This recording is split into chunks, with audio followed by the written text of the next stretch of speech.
artist did my entire act. The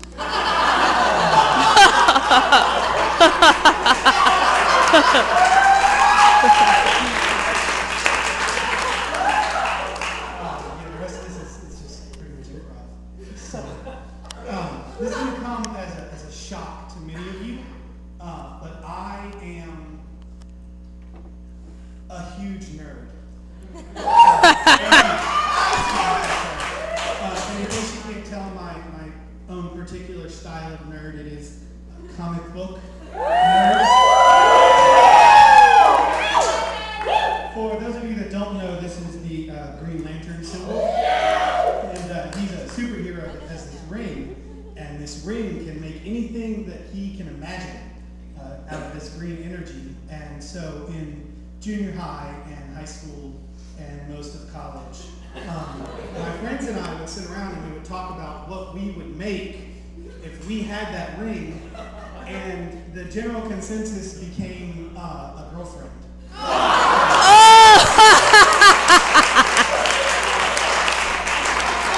Still working on it. But I realize I'm like the peak nerd because I've started making jokes about comic books that 99.9% of the population won't get.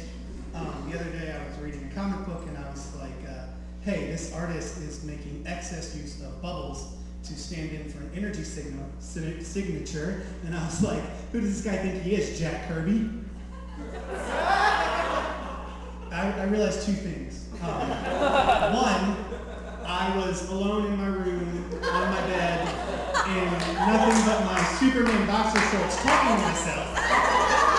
And two, I was making fun of things that nobody else should get. So that was a fun moment of introspection. I'm sort of happy that the nerd is sort of making a comeback with like Judd Apatow and all of his movies, and it's becoming cool again.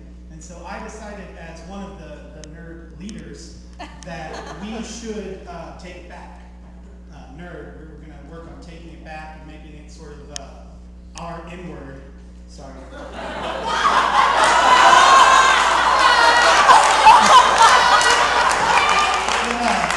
I think we should take it back and we should really make it ours and be like, at an alien, because I'm pretty sure with an ER it's offensive. We just be like, what's up, my nerda? And if other people call us that, we can be like, whoa, hey, only we get to call it. Oh my god. Oh my god. And I can't pull off the fist bump. So instead, our handshake will just be the awkward open palm high five. Just like that. That's the one. So if you see me on the street and you are one, it's just like that.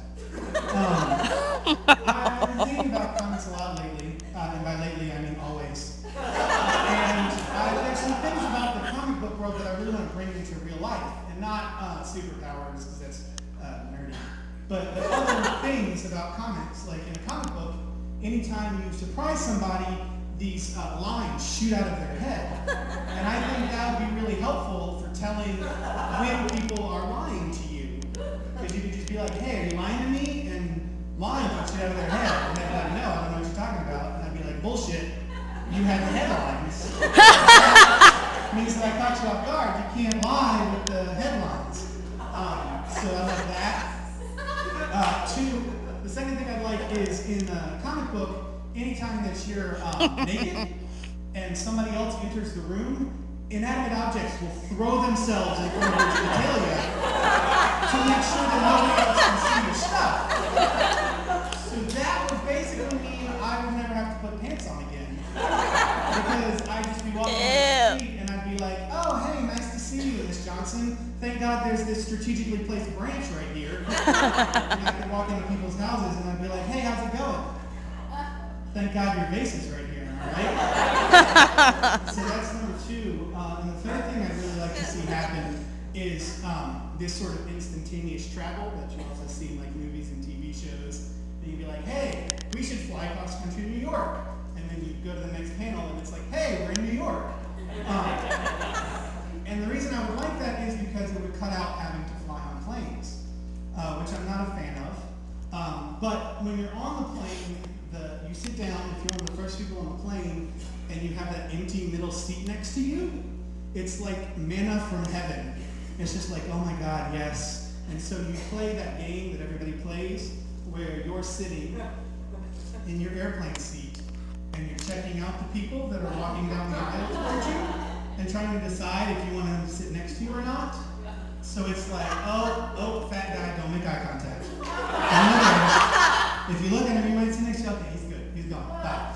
Hot chick, hey, how you doing? Oh, she's gone. Oh, another fat dude, look away. Look away. Which is a fun game to play.